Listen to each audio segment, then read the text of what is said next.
எசேக்கியேல் 46வது அதிகாரம். 1. கர்த்தராகிய ஆண்டவர் சொல்லுகிறது என்னவென்றால், வேலை செய்கிற 6 நாளிலும் கிழக்குக்கு எதிரான உட்பிராகாரத்தினுடைய வாசல் பூட்டப்பட்டிருந்து ஓய்வு நாளிலும் மாதப்பிறப்பிலும் திறக்கப்படக்கடவது. 2. அப்பொழுது அதிபதி வெளிவாசல் மண்டபத்தின் வழியாய் பிரவேசித்து வாசல் நிலையண்டையிலே நிற்கக்கடவன். ஆசாரியர்களோ அவனுடைய தகனபலியையும் அவனுடைய சமாதான பலிகளையும் படைக்கக்கடவர்கள். அவன் வாசற்படியிலே ஆராதனை செய்து பின்பு புறப்படுவானாக. அந்த வாசல் சாயங்காலமட்டும் பூட்டப்படாதிருப்பதாக. 3. தேசத்து ஜனங்களும் ஓய்வு நாட்களிலும் மாதப்பிறப்புகளிலும் அந்த வாசலின் நடையிலே கர்த்தருடைய சந்நிதியில் ஆராதனை செய்யக்கடவர்கள். 4. அதிபதி ஓய்வு நாளிலே கர்த்தருக்கு பலியிடும் தகனபலி பழுதற்ற 6 ஆட்டுக்குட்டிகளும் பழுதற்ற ஒரு ஆட்டுக்கடாவுமே. 5. ஆட்டுக்கடாவோடே போஜனபலியாக ஒரு மரக்கால் மாவையும் ஆட்டுக்குட்டிகளோடே போஜனபலியாக தன் திராணிக்குத்தக்கதாய் தருகிற ஈவையும் ஒவ்வொரு மரக்கால் மாவோடே ஒருபடி எண்ணெயையும் படைக்கக்கடவன். 6. மாதப்பிறப்பான நாளிலோ அவன் பழுதற்ற ஒரு இளங்காளையையும் பழுதற்ற 6 ஆட்டுக்குட்டிகளையும் ஒரு ஆட்டுக்கடாவையும் பலியிட்டு. 7. போஜனபலியாக இளங்காளையோடே ஒரு மரக்கால் மாவையும் ஆட்டுக்கடாவோடே ஒரு மரக்கால் மாவையும் ஆட்டுக்குட்டிகளோடே தன் திராணிக்குத்தக்கதாய் ஒவ்வொரு மரக்கால் மாவோடே ஒருபடி எண்ணெயையும் படைக்கக்கடவன். 8. அதிபதி வருகிறபோது வாசல் மண்டபத்தின் வழியாய் பிரவேசித்து அது வழியாய் திரும்ப புறப்படக்கடவன். 9. தேசத்தின் ஜனங்கள் குறிக்கப்பட்ட நாட்களில் கர்த்தருடைய சந்நிதியில் வரும்போது ஆராதனை செய்கிறதற்காக வடக்கு வாசல் வழியாய் உட்பிரவேசித்தவன் தெற்கு வாசல் வழியாய் புறப்படவும் தெற்கு வாசல் வழியாய் உட்பிரவேசித்தவன் வடக்கு வாசல் வழியாய் புறப்படவும் கடவன். தான் பிரவேசித்த வாசல் வழியாய் திரும்பி போகாமல் தனக்கு எதிரான வழியாய் புறப்பட்டு போவானாக. 10. அவர்கள் உட்பிரவேசிக்கும்போது அதிபதி அவர்கள் நடுவிலே அவர்களோடே கூட உட்பிரவேசித்து அவர்கள் புறப்படும்போது அவனும் கூட புறப்படுவானாக. 11. பண்டிகைகளிலும் குறிக்கப்பட்ட காலங்களிலும் அவன் படைக்கும் போஜனபலியாவது காளையோடே ஒரு மரக்கால் மாவும் ஆட்டுக்கடாவோடே ஒரு மரக்கால் மாவும் ஆட்டுக்குட்டிகளோடே அவன் திராணிக்குத்தக்கதாய் தருகிற ஒரு ஈவும் ஒவ்வொரு மரக்கால் மாவோடே ஒருபடி எண்ணெயும் கொடுக்க வேண்டும். 12. அதிபதி உற்சாகமான தகனபலியாகிலும் சமாதான பலிகளையாகிலும் கர்த்தருக்கு உற்சாகமாய்ச் செலுத்த வேண்டுமென்றால் அவனுக்கு கிழக்கு நோக்கிய எதிரான வாசல் திறக்கப்படுவதாக. அப்பொழுது அவன் ஓய்வு நாளில் செய்கிறது போல தன் தகனபலியையும் தன் சமாதான பலியையும் செலுத்தி பின்பு புறப்படக்கடவன். அவன் புறப்பட்ட பின்பு வாசல் பூட்டப்பட வேண்டும். 13. தினந்தோறும் ஒரு வயதான பழுதற்ற ஒரு ஆட்டுக்குட்டியை கர்த்தருக்கு தகனபலியாக படைக்கக்கடவாய். காலைதோறும் அதை படைக்க வேண்டும். 14. அதனோடே காலைதோறும் போஜனபலியாக ஒரு மரக்கால் மாவிலே 1/6 பங்கையும் மெல்லிய மாவை பிசையுபடிக்கு ஒருபடி எண்ணெயிலே 3/4 பங்கையும் படைக்கக்கடவாய். இது அன்றாடம் கர்த்தருக்கு படைக்க வேண்டிய நித்திய கட்டளையான போஜனபலி. 15. இப்படி காலைதோறும் அன்றாட தகனபலியாக ஆட்டுக்குட்டியையும் போஜனபலியையும் எண்ணெயையும் செலுத்துவார்களாக. 16. கர்த்தராகிய ஆண்டவர் சொல்லுகிறது என்னவென்றால், அதிபதி தன் குமாரரில் ஒருவனுக்கு தன் சுதந்தரத்தில் ஒரு பங்கை கொடுத்தால் அது அவன் குமாரருடையதாயிருக்கும். அது சுதந்தரவீதமாய் அவர்களுக்குச் சொந்தமாகும். 17. அவன் தன் ஊழியக்காரரில் ஒருவனுக்கு தன் சுதந்தரத்தில் ஒரு பங்கை கொடுத்தானேயாகில் அது விடுதலையின் வருஷமட்டும் அவனுடையதாயிருந்து பின்பு திரும்ப அதிபதியின் வசமாய்ச் சேரும். அதன் சுதந்தரம் அவன் குமாரருக்கே உரியது. அது அவர்களுடையதாயிருக்கும். 18. அதிபதியானவன் ஜனத்தை இடுக்கண் செய்து அவர்களின் சொந்தமானதற்கு அவர்களை புறம்பாக்கி அவர்களுடைய சுதந்தரத்திலிருந்து ஒன்றும் எடுக்கலாகாது. என் ஜனத்தில் ஒருவரும் தங்கள் சொந்தமானதற்கு புறம்பாக்கப்பட்டு சிதறடிக்கப்படாதபடிக்கு அவன் தன் சொந்தத்திலே தன் குமாரருக்கு சுதந்தரம் கொடுக்கக்கடவன். 19. பின்பு அவர் வாசலின் பக்கத்தில் இருந்த நடைவழியாய் என்னை வடக்குக்கு எதிரான ஆசாரியர்களுடைய பரிசுத்த அறைவீடுகளுக்கு அழைத்து கொண்டு போனார். அவ்விடத்தில் மேற்கே இருபுறத்திலும் ஒரு இடம் இருந்தது. 20. அவர் என்னை நோக்கி, குற்றநிவாரண பலியையும் பாவநிவாரண பலியையும் போஜனபலியையும் ஆசாரியர்கள் வெளிப்பிராகாரத்திலே கொண்டு போய் ஜனங்களை பரிசுத்தம் பண்ணாதபடிக்கு அவர்கள் அவைகளைச் சமைக்கிறதற்கும் சுடுகிறதற்குமான ஸ்தலம் இதுவே என்றார். 21. பின்பு அவர் என்னை வெளிப்பிராகாரத்தில் அழைத்து கொண்டு போய் என்னை பிராகாரத்தின் 4 மூலைகளையும் கடந்து போக பண்ணினார். பிராகாரத்து ஒவ்வொரு மூலையிலும் ஒவ்வொரு முற்றம் இருந்தது. 22 பிராகாரத்தின் 4 மூலைகளிலும் புகைத்துவாரங்களுள்ள இந்த முற்றங்கள் 40 முழ நீளமும் 30 முழ அகலமுமானவைகள். இந்த 4 மூலை முற்றங்களுக்கும் ஒரே அளவு இருந்தது. 23 இந்த 4க்கும் சுற்றிலும் உள்ளே ஒரு சுற்றுக்கட்டு உண்டாயிருந்தது. இந்த சுற்றுக்கட்டுகளின் சுற்றிலும் அடுப்புகள் போடப்பட்டிருந்தது. 24 அவர் என்னை நோக்கி, இவைகள் ஜனங்கள் இடும் பலிகளை ஆலயத்தின் பணிவிடைக்காரர் சமைக்கிற வீடுகள் என்றார். எசேக்கியேல் 47வது அதிகாரம் 1 பின்பு அவர் என்னை ஆலயத்தின் வாசலுக்கு திரும்பிவர பண்ணினார். இதோ வாசற்படியின் கீழிருந்து தண்ணீர் புறப்பட்டு கிழக்கே ஓடுகிறதாயிருந்தது. ஆலயத்தின் முகப்பு கிழக்கு நோக்கியிருந்தது. அந்த தண்ணீர் ஆலயத்தின் வலதுபுறமாய் பலிபீடத்துக்கு தெற்கே பாய்ந்தது. 2 அவர் என்னை வடக்கு வாசல் வழியாய் புறப்பட பண்ணி என்னை வெளியிலே கீழ்த்திசைக்கு எதிரான புறவாசல் மட்டும் சுற்றி நடத்தி கொண்டு போனார். அங்கே தண்ணீர் வலதுபுறத்திலிருந்து பாய்கிறதாயிருந்தது. 3 அந்த புருஷன் தமது கையில் நூலை பிடித்துக்கொண்டு கிழக்கே புறப்படுகையில் 1000 முழம் அளந்து என்னை தண்ணீரை கடக்க பண்ணினார். தண்ணீர் கணுக்கால் அளவாயிருந்தது. 4 பின்னும் அவர் 1000 முழம் அளந்து என்னை தண்ணீரை கடக்க பண்ணினார். அங்கே தண்ணீர் முழங்கால் அளவாயிருந்தது. பின்னும் அவர் 1000 முழம் அளந்து என்னை கடக்க பண்ணினார். அங்கே தண்ணீர் இடுப்பளவாயிருந்தது. 5 பின்னும் அவர் 1000 முழம் அளந்தார். அங்கே அது நான் கடக்கக்கூடாத நதியாயிருந்தது. தண்ணீர் நீச்சாழமும் கடக்க முடியாத நதியுமாயிருந்தது. 6 அவர் என்னை நோக்கி, மனுபுத்திரனே, இதை கண்டாயா என்று சொல்லி என்னை நதியோரமாய் திரும்ப நடத்தி கொண்டு போனார். 7 நான் நடந்து வருகையில் இதோ நதியோரத்தில் இக்கரையிலும் அக்கரையிலும் வெகு திரளான விருட்சங்கள் இருந்தது. 8 அவர் என்னை நோக்கி, இந்த தண்ணீர் கிழக்கு தேசத்துக்கு புறப்பட்டு போய் வனாந்தர வழியாய் ஓடி கடலில் விழும். இது கடலில் பாய்ந்து விழுந்த பின்பு அதின் தண்ணீர் ஆரோக்கியமாகும். 9 சம்பவிப்பது என்னவென்றால், இந்த நதி போகுமிடமெங்கும் சஞ்சரிக்கும் ஜீவ்பிராணிகள் யாவும் பிழைக்கும். இந்த தண்ணீர் அங்கே வந்தபடியினால் வெகு ஏராளமான மச்சங்களும் உண்டாயிருக்கும். இந்த நதி போகுமிடமெங்குமுள்ள யாவும் ஆரோக்கியப்பட்டு பிழைக்கும். 10 அப்பொழுது என்கேதி துவக்கி எனெக்லாயும் மட்டும் மீன்பிடிக்கிறவர்கள் அதின் கரையிலே நிற்பார்கள். அதெல்லாம் வலைகளை விரிக்கிற ஸ்தலமாயிருக்கும். அதின் மச்சங்கள் பெரிய சமுத்திரத்தின் மச்சங்களைப் போல பல ஜாதியும் மகா ஏராளமுமாயிருக்கும். 11 ஆனாலும் அதினுடைய உளையான பள்ளங்களும் அதினுடைய மடுக்களும் ஆரோக்கியமாகாமல் உப்பாகவே விட்டுவிடப்படும். 12 நதியோரமாய் அதின் இக்கரையிலும் அக்கரையிலும் புசிப்புக்கான சகலவித விருட்சங்களும் வளரும். அவைகளின் இலைகள் உதிர்வதுமில்லை, அவைகளின் கனிகள் கெடுவதுமில்லை. அவைகளுக்கு பாயும் தண்ணீர் பரிசுத்த ஸ்தலத்திலிருந்து பாய்கிறபடியினால் மாதந்தோறும் புதுக்கனிகளை கொடுத்து கொண்டேயிருக்கும். அவைகளின் கனிகள் புசிப்புக்கும் அவைகளின் இலைகள் அவிழ்த்தத்துக்குமானவைகள்.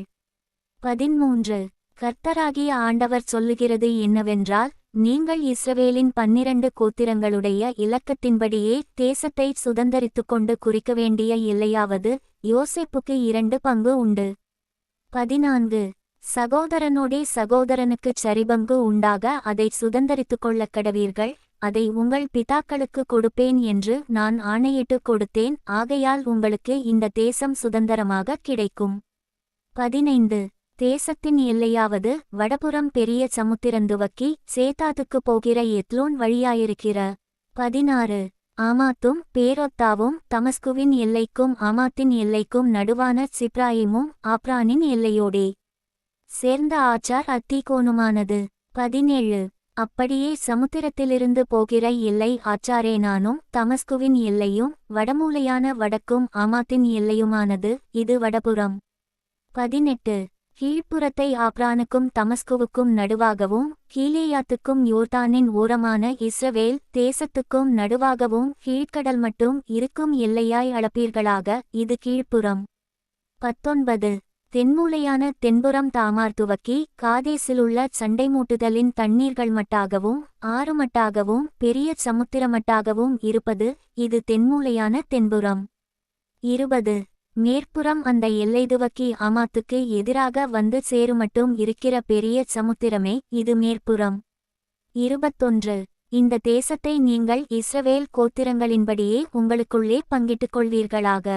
22 உங்களுக்கும் உங்களுக்குள்ளே தங்கி உங்களுக்குள்ளே பிள்ளைகளை பெறுகிற அந்நியர்களுக்கும் நீங்கள் அதைச் சீட்டு போட்டுச் சுதந்திரமாக்கிக் கொள்வீர்களாக. இவர்கள் உங்களுக்கு இஸ்ரவேல் புத்திரரில் பிறந்தவர்களைப் போல இருந்து உங்களோடே கூட இஸ்ரவேல் கோத்திரங்களின் நடுவே சுதந்திரத்துக்கு உடன்படுவார்களாக. 23 அந்நியன் எந்த கோத்திரத்தோடே தங்கியிருக்கிறானோ அதிலே அவனுடைய சுதந்திரத்தை அவனுக்கு கொடுக்கக் கடவீர்கள் என்று கர்த்தராகிய ஆண்டவர் சொல்லுகிறார். எசேக்கியேல் 48வது அதிகாரம். 1 கோத்திரங்களின் நாமங்களாவன வடமுனைதுவக்கி ஆமாத்துக்கு போகிற எத்லோன் வழியின் ஓரத்துக்கும் ஆச்சாரேனானுக்கும் ஆமாத்தருகே வடக்கே இருக்கிற தமஸ்குவின் எல்லைக்கும் உள்ளாக கீழ்த்திசை துவக்கி மேற்றிசை மட்டும் தானுக்கு ஒரு பங்கும்.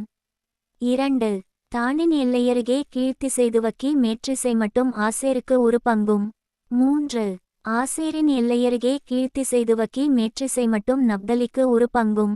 4 நப்தலியின் எல்லையருகே கீழ்த்திசை துவக்கி மேற்றிசை மட்டும் மனாசேக்கு ஒரு பங்கும்.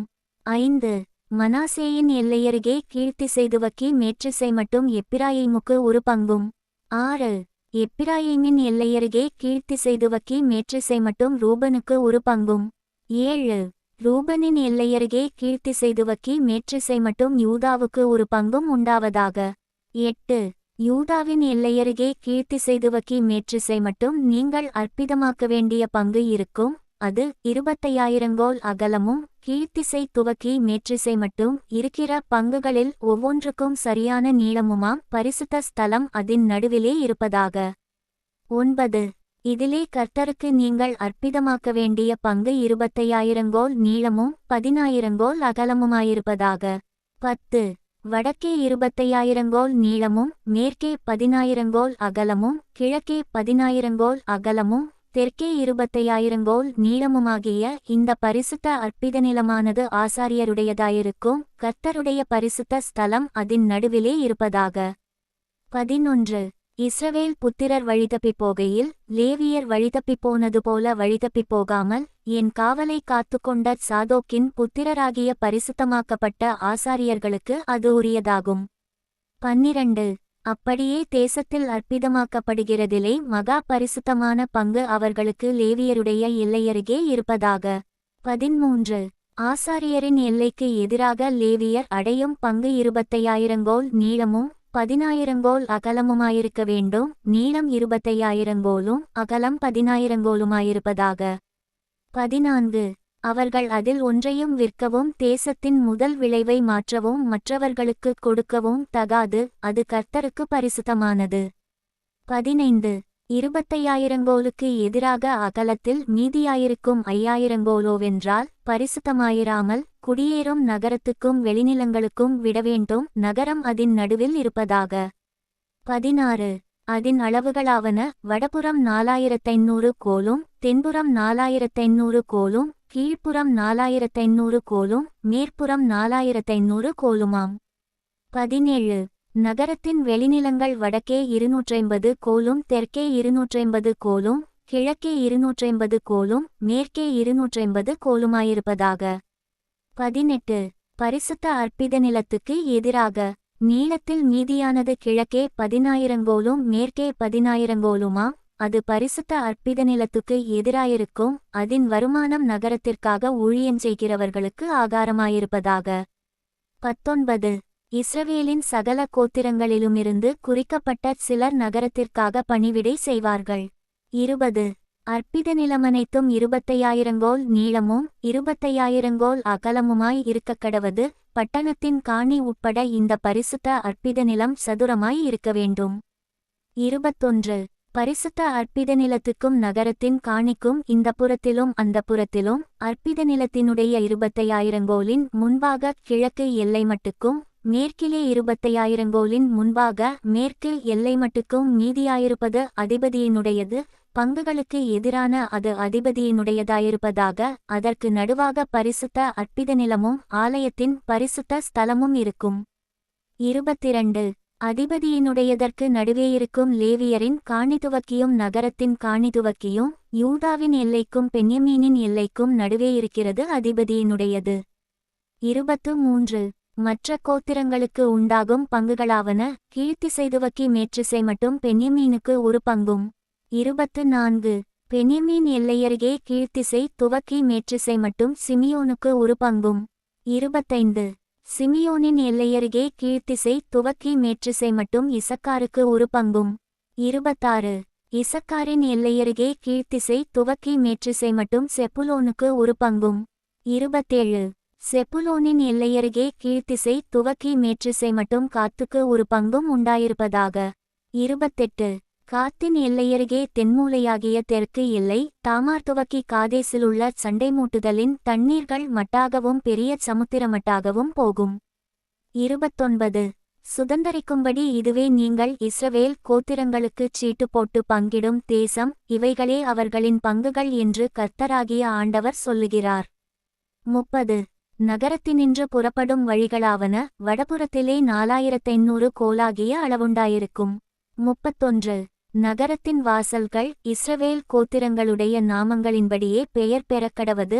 வடக்கே ரூபனுக்கு ஒரு வாசல், யூதாவுக்கு ஒரு வாசல், லேவிக்கு ஒரு வாசல், ஆக 3 வாசல்கள் இருப்பதாக. 32 கீழ்ப்புறத்திலே 4500 கோல், அதில் யோசேப்புக்கு ஒரு வாசல், பென்யமீனுக்கு ஒரு வாசல், தானுக்கு ஒரு வாசல், ஆக 3 வாசல்கள் இருப்பதாக. 33 தென்புறத்திலே 4500 கோல், அதில் சிமியோனுக்கு ஒரு வாசல், இசக்காருக்கு ஒரு வாசல், செப்புலோனுக்கு ஒரு வாசல், ஆக 3 வாசல்கள் இருப்பதாக. 34 மேற்புறத்திலே 4500 கோல், அதில் காத்துக்கு ஒரு வாசல், ஆசேருக்கு ஒரு வாசல், நப்தலிக்கு ஒரு வாசல், ஆக 3 வாசல்கள் இருப்பதாக. 35 சுற்றிலும் அதன் அளவு 18,000 கோலாகும். அந்நாள் முதல் நகரம் ஏகோவா ஷம்மா என்னும் பெயர் பெறும்.